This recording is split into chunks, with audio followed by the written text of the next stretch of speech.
napansin doon sa nakaalak nyo. Ito yung nangyari sa confidential funds ni VP Sara. Ibinigay ang SARO sa kanya 11 days before. Pero nakaplano na yung gastusan mula pa nung ano niya. Sandali lang, Kasra. Kailangan tutukan niyo po ito para maintindihan niyo po yung ginawa. Ginawa nilang tanga ang taong bayan, pero hindi nila pwedeng pagmukaing tanga forever si VP Sara. Why? Kasi kami nasa gobyerno kami. Yung sarong yan, napaka-importante. Ngayon, gipit na sa panahon, di ba? Oo. So, kailangan mailatag yan bago magtapos ang taon. That's Hindi, what saka happened. yung plano for the whole year, planado na yun ni VP saan gagastusin itong mga perang ito. In fact, karamihan sa atin sa gobyerno, alam natin na kung minsan, alam natin na nandun na sa allotment, pero kailangan mong yung programa mo na nakalista doon, di ba? Kasi nagsasubmit ang ahensya. O ito yung program ko from January to December.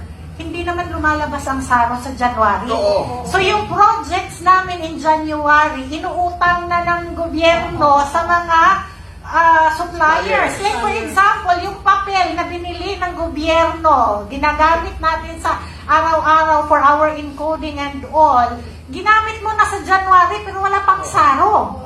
Totoo Oo, po yan. di ba? Alam nyo, hindi alam ng iba, naging assistant secretary rin po ako sa DILG. Oo. In charge of local government. Ganun po yan. At nagdepensa na rin po ako ng budget. Kasi, ang DILG po, of all government departments, so may pinakamalaking public information office. Isang floor po ng DILG dati doon sa Mapagmahal Street. Ngayon, lumipat na sila eh. So, 1 year po ako dyan. And I was the head of PBAC. PBAC pa noon eh. Hindi pa back eh. 2000. Year 2000 yun eh. 26 years ago. Ay, talaga po totoo yan.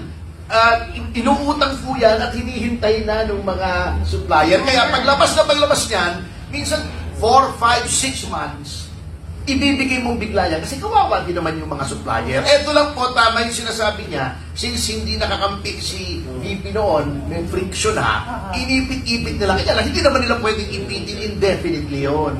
So, yung sinasabi nilang 125 million in 11 days, ano yun po, BS yun, propaganda yun. That 124 million is spread out over 12 months. So, magkano lang yun kung 124, napakaliit po yun. Oo. Samantalang, ang DILG, di nila sinisilip, ang DILG, 500 plus million. Oha. Ang DOJ, 500 plus million. O, noon panahon na nandun pa si Boying sa DOJ, yung Remulla Brothers, mahigit 1 billion confidential funds. Oh, pag hindi na tinitingnan liquidation. Ikaw naman, attorney, kailangan pa bang